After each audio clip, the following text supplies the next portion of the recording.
In this guide, we're going over how to fix YouTube sound not working on Android. Before we do get into this guide, make sure to like the video and subscribe to the channel with all notifications on. It really does help the channel and it lets us know that you want more content like this. We'd greatly appreciate it. And if at any point throughout this guide you did have any questions, just ask them down in the comment section below and we could help you out further. I'm going to be doing my best to reply to every single comment down there. Now go into your phone settings first and go to sounds and vibration and just tap on volume and make sure your media volume is turned up. YouTube does use media volume, not ringtone volume, so check that slider specifically. If the volume is already up, go back to your settings, tap apps, and then scroll down and open up YouTube, and you need to select force stop and then confirm that.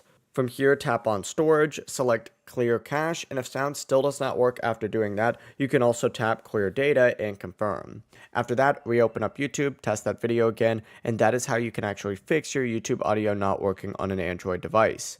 If you guys had any questions, ask them down in the comment section below and we can help you out further.